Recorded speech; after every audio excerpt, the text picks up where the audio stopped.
loans give more returns. Get more security and more interest on your fixed deposits from Sri Lanka's largest finance company, LOLC Finance.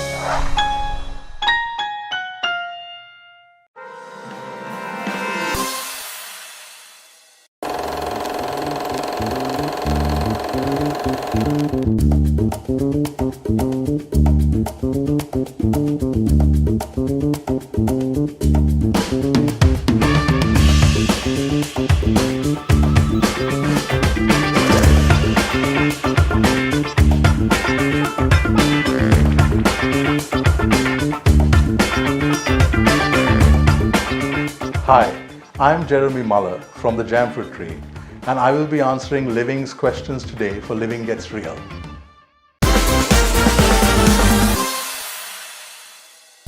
Hi Jeremy, welcome to the show. It's lovely to have you in the studio with us today. Hi Tanya. So the first question we have for you is, could you share a bit about your background and how it has influenced your approach to publishing? So Tanya, it's like this. I mean, I grew up surrounded by books. My father was an avid reader, prolific writer. And I mean, he grew up in the day and age where you didn't have access to internet, you don't have, easy access to the knowledge that we have today. So for him, anything, I mean, he would save up pocket money to purchase books. He would go without eating to purchase books, right? He would sell the shirt off his back to purchase books. He would take on crazy bets knowing that he would win it, so he get enough money to go and purchase books. He would, I hate to say that, I'm sure a few times he would have lifted a couple of people's books and not returned them. But the fact of the matter is that he loved books, right? And we grew up in a household where every room had at least a single bookshelf up that had an assortment of books from every author you could possibly think of, from the classics to novels to, books on poetry to whatever you can think of. And growing up, I remember there was never a dull moment. I mean, we had 4 kids in the house. You can imagine, quite boisterous boys running around the place and playing havoc. But most afternoons, when it's a bit too hot to get outside, we would be curled up on the chair somewhere reading something. I mean, I would be simultaneously reading about 5 books throughout the household. My mom wanted me to watch something on the stove in the kitchen and have a book ready to read in the kitchen. I had a book in the bathroom, book on my bedside table, book in the hall, book in the library, book somewhere. I mean, my dad didn't stop us from reading at the dining table. No phones at the dining table is what we tell our kids right now, but back then it was like, a book in front of us and, eating our meals and stuff like that. So it was always a part of our lives. And I think if you're looking at influence into what I'm doing today, I don't think I would be able to do what I'm doing today if it wasn't for the exposure that we had to all of that.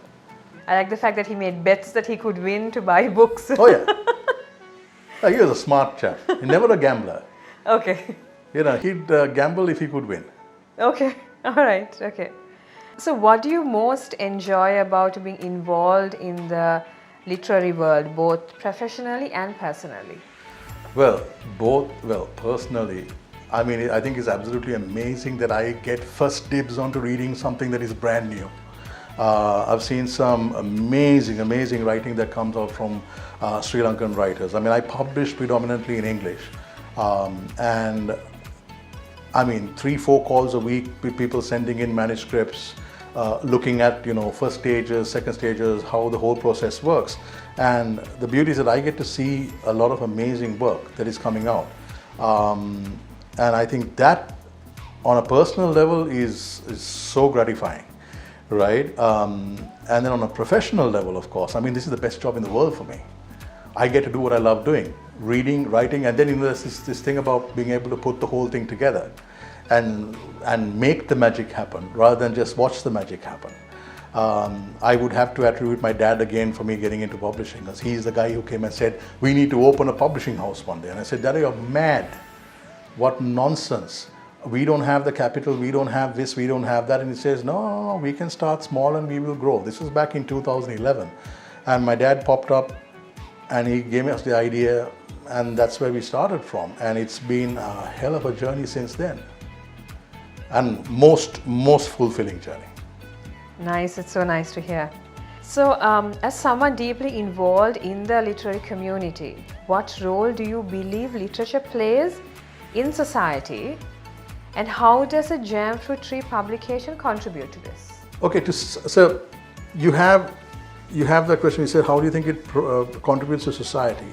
Here's the thing: anything that you write and publish is available in some way to society, and most people, most authors are quite wary about putting their first work, especially first-time authors, wary about putting their work out.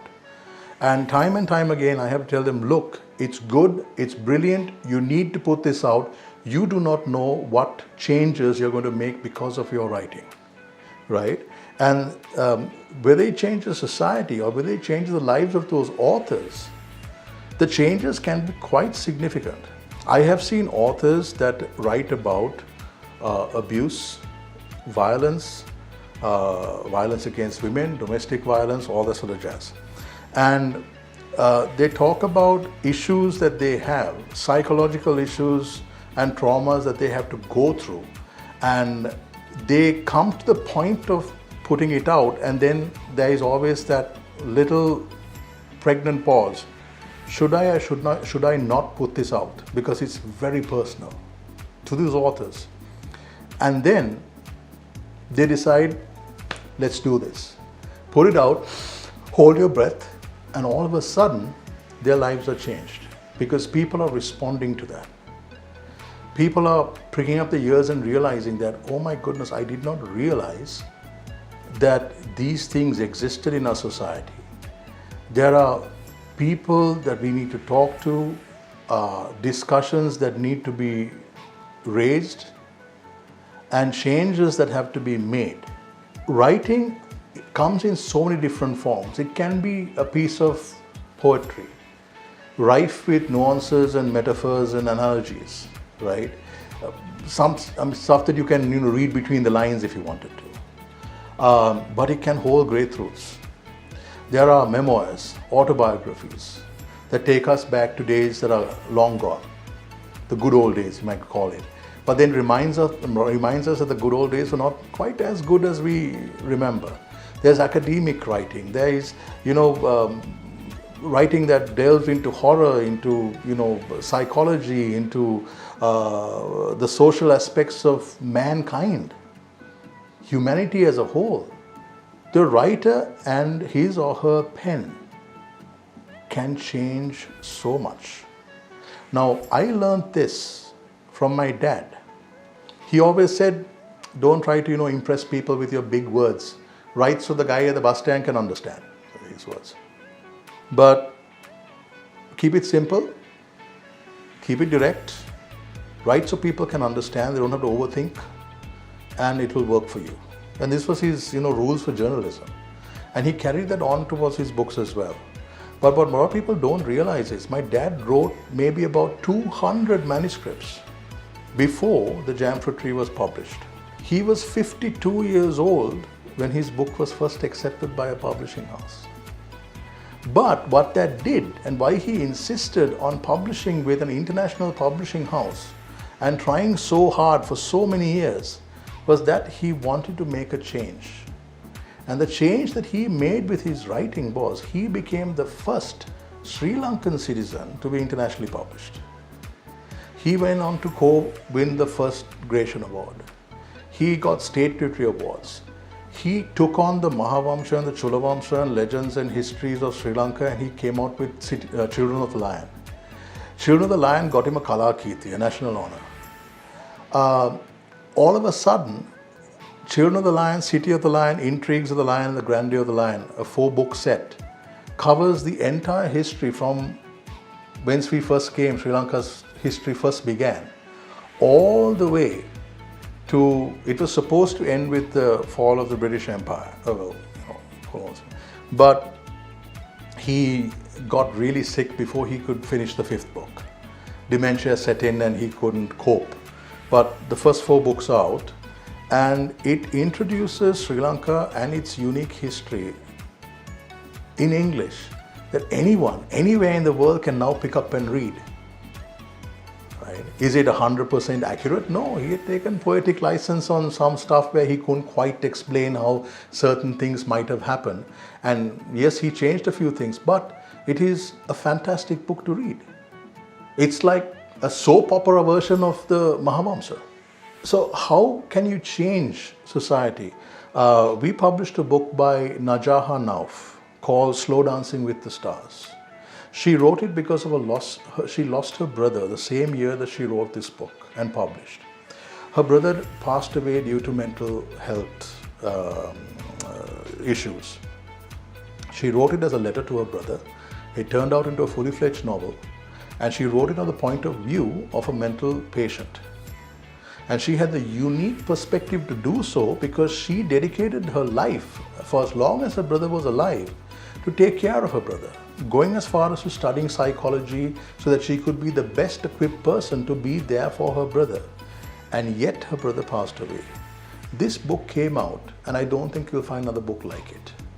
The book was actually recognized. It won the Best Youth Literature Award at the State Literary Awards in 2021.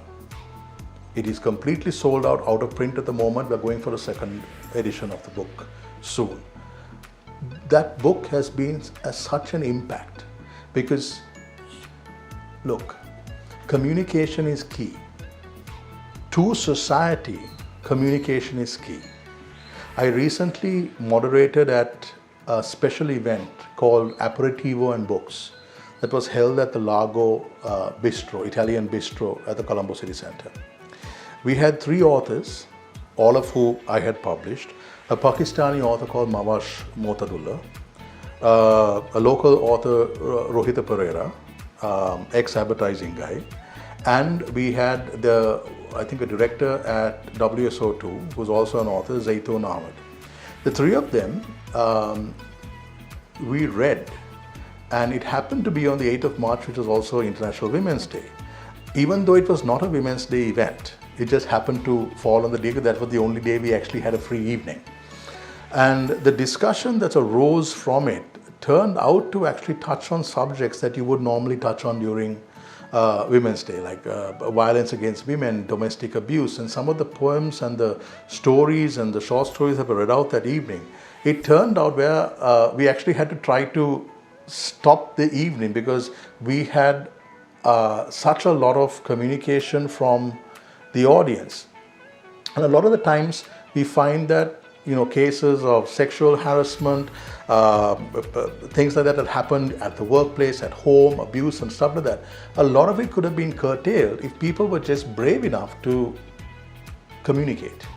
If somebody comes up to you and puts their hand around your shoulder or your waist and gives you a hug and says, "Hey, Tanya, how's your weekend?" and you feel uncomfortable about it, the way he's touching you, what do you do? Just, slowly shrug him off and go on with the rest of your day? Or do you directly tell him, "Sorry, I don't like being touched that way. Do you mind?"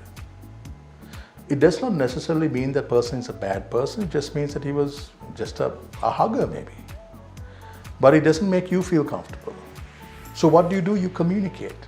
So where we are socially awkward in communicating, that communication is necessary in order for us to make a change. Right? If we are silent about our opinions or the way things make us feel, just because we don't want to rock the boat, then we are as much to blame for the things that happen to us and happen around us just because we haven't spoken up. I'm not saying that's the answer to everything, but it is a step in the right direction. So I will teach my daughters to, speak up and say if they're comfortable or they're uncomfortable or something, speak up, tell people about it. If they don't like the way somebody's treating them or anyone else, speak up about it. It may not make you the most popular person in the room, but you've done your part and it makes other people think. Because even if they don't want to accept what you have to say to begin with, you have shared your point of view. And that is important. Many of us have got into arguments where we are stoic on this is what it should be and somebody else is opposing that. You have your argument, you go back home, you have a good night's sleep, you get up in the morning, you reapproach the situation. Hasn't your opinion on things slightly changed? Because you've actually heard the other person's point of opinion. And now you're able to better accept because it takes time to think. now think about the platform that you have in writing.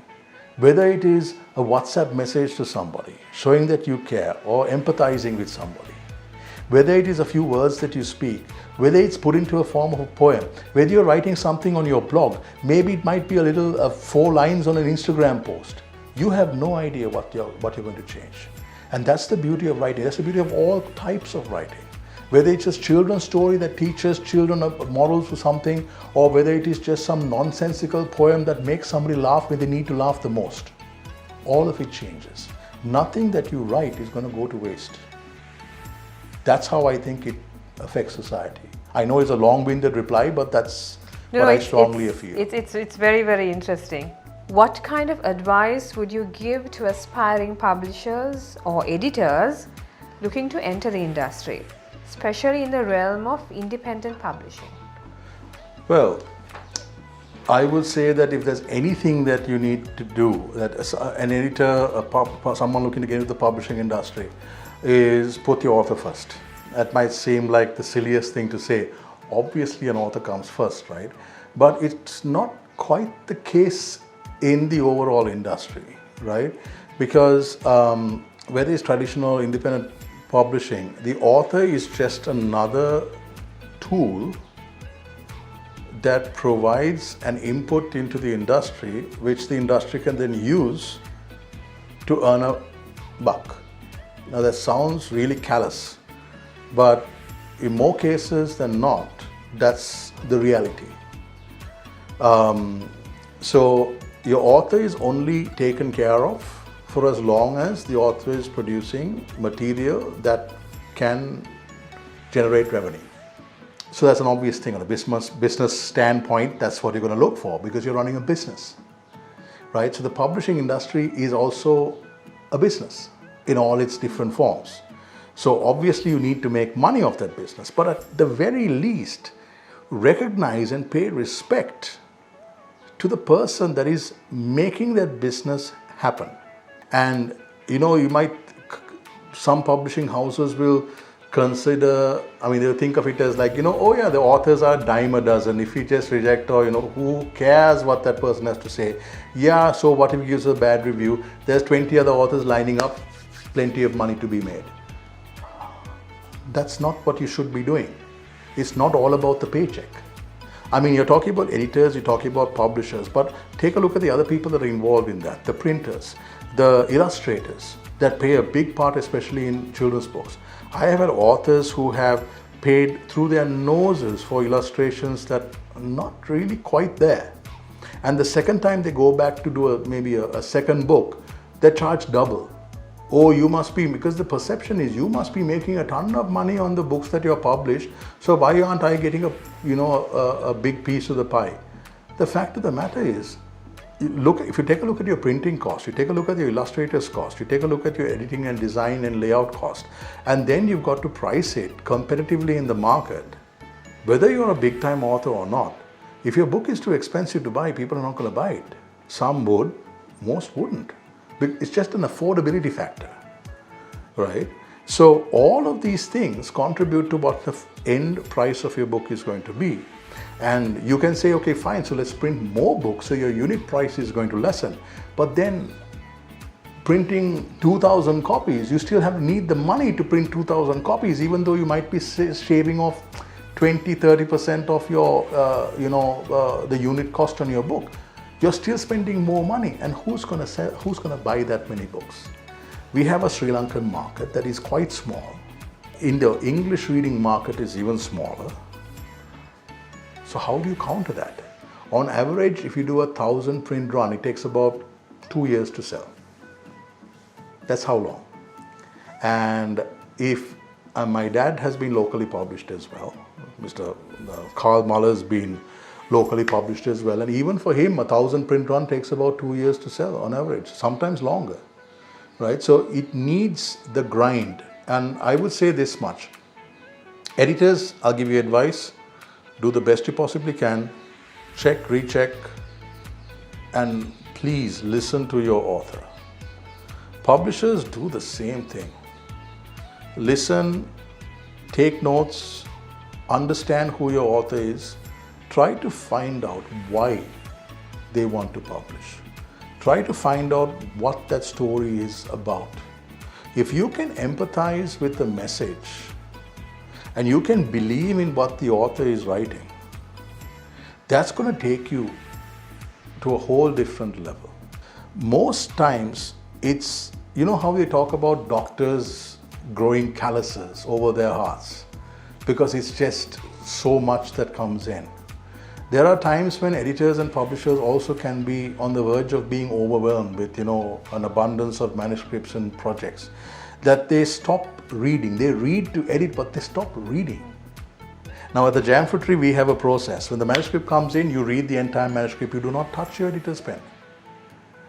At the most, you have a notebook at your side and you take notes, timelines, plot issues, read the whole thing. That's very important because you're basically getting to understand the writer, their story, and you understand their style of writing as well. You're able to emulate. Now when you go back and you start editing, you can better match the author's little nuances and stuff like that in their writing. So you do a heck of a better job. Now it goes back to the author for the final check and it comes back and you now understand, you even understand the type of page layout, the font sizes, the font you're going to use, the headers, the runners, the titles, the layout styles, the kerning, the leading, all the technicalities also fall into place because each book deserves its own particular personality or character. Most publishing houses, what they do is they have a flat template, cut, copy, paste, put out, done, job is done. Well, fine. We're not going to worry about it any more than that. And what do you get out of it? A mediocre book. The styles may not match the layout may not match the style of the book or its content, or it doesn't shout out. I mean, you mustn't be afraid to experiment and take a look at the books that are coming out. I mean, take a look at the international books that are coming out, the wow factors that some of these places have. Do the absolute best you can.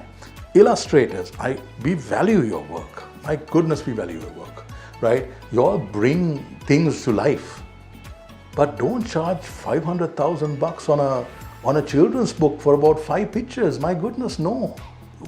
You may be able to get paid that for an international book that's already been signed up on a deal and is going to print 100,000 copies and going to be globally distributed. Then it's a drop in the bucket, but not for a local author. Don't be greedy, because don't forget your name is going up on that book as well. Illustrated by. That's what builds up your resume.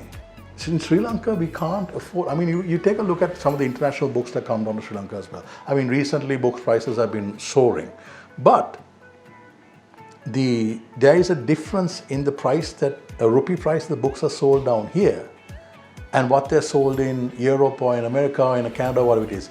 You'll actually find that if you were to buy the same book with a US dollar price on it, you'll be spending 2, sometimes 3 times more. So these books are packaged and they're sent down for a market that the publishers and the distributors understand is a market that may not be able to afford that full dollar price. Therefore, hardcovers switch to paperbacks. Paperbacks might go down to airport novel sizes. It may go up to the cheaper paper. It might come down. And then suddenly you find the books much more affordable because the story is still there and the author is still getting paid on his royalties, right? But put the author first. And if you put the author first, if you genuinely put the author first, everything else that you do falls into line. You'll be looking to give the best editing job you possibly can, best illustrations, best page layouts, best printing quality and design, as far as you possibly can. There are limits to what we can do, but you'll be amazed at how well it can be done. Right, so that's the best advice you could possibly give anyone who wants to get into the industry. That's a lot of nice and very concrete advice that you've given to people who want to kind of get into this world of books and publishing. So thank you, Jeremy. That's the end of segment 1, and we have a little game plan for you. So we'll meet you on segment 2. Awesome.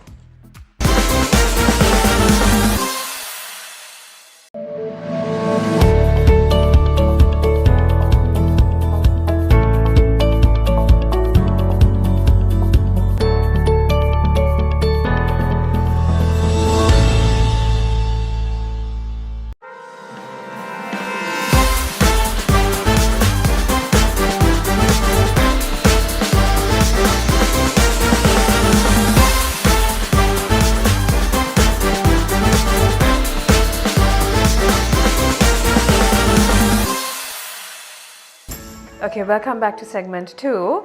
So we have the game for you today is Guess the Author. Okay. So we've taken publications that are on your website, and I'm going to read out the title of the publication, and you need to let me know who the name of the author is. All right. So let's see how you do this. Okay, so the first one, a very Christmassy one, 25th December. Okay, so that's Amila Jayasinghe. Very good. However, it was actually just an interesting one. It was published posthumously by her sister, Tilina Jayasinghe. So she died on Christmas Day. And Christmas Day was also happened to be her favorite holiday of the year, even though she was a Buddhist. And she was a journalist, and she was walking to Lake House when she was hit and run by a truck. And it's her sister's ode to her younger sister to get the book out. Oh dear, okay. Well, at least you have context behind it. So the next one, 30 selected poems. Brilliant book, Sashika Korea. All right. A Far Wilder Magic. A Far Wilder Magic. Yeah, Now so the category is fantasy fiction. Yes, I know. I know the book very well. I know how many copies I have left in my stock. The problem is that it's an international book. If I remember rightly, it's Catherine. No. I'll have to skip on that one. It's not one that I published. Alison Soft. Yes. A Few Scenes from a Mist Train. Okay. The category is from short stories. Sri Lankan. I can tell you the color of the book. I can tell you who published it. But I can't. Dilip? No, not Dilip. It is a book that's on my shelves, but I don't recall the author. Prabhat Jayasinghe. Yes. I think it was a translation, if I'm not mistaken. Okay. A Night with Thieves. A Night with Thieves, again not one of my publications. That one was Sarasavi. It's a book of short stories. Correct. The author is a lady. I know, but I don't recall. Okay. Yasmin Jaldine. Yes. Okay. This is not a Sri Lankan author, but okay. A Shot on the Beach. A Shot on the Beach is Professor David E. Cooper. Right, okay. All the Words I Never Said. All the Words I Never Said. Very special author, inspired by another poet. Her name is Ninusha Ranasinghe. Correct. Ayash Grows a Family Tree. That is a prolific children's book writer, Nadishka Aloysius. Correct, okay. Beyond the Plantation. That I do not recall. Sarah Jayasen. Borrowed Dust. Borrowed Dust is Dr. Vivi Marie van der Putten. Children of the Lion. That's my dad, Carl Muller. Christmas in Sri Lanka. Christmas in Sri Lanka is from a series of books. Piyumi Prematiratna. Brittany the Brat. Okay, now that's dual authors. Correct. Naila and, oh goodness. Janani. Janani, yes. I think Janani W, Janani Veerasinghe, and Naila Fazal. Yeah, Fazal, that's Okay. correct, yes. A Rebel Legacy. The Poison Arrow. Anjali Salgado. The first of a series of books, that is actually. A Street Full of Secrets. Val Jayakodi. All right, not bad. It's quite good. Well, as long as it's my own authors, I know all of them. The ones that you pulled out that I have not published, and it's a bit of a grey area. That's fine. You did quite well in this. Okay, so thank you, Jeremy, for being on the show. You're It was very, very insightful to have you on the show, and you've made many very valid points as well in terms of the world of publishing and how we look at the authors as well. And like you said, put the author first. So thank you very much for being on the show, and we wish you all the very best for the many, many things that you have planned for the Jampfruit Tree publications. Thank you so much for having me. So there you have it. These are my answers to the questions and the game. Be sure to check out Living's Instagram and Facebook pages for the latest episodes of Living Gets Real.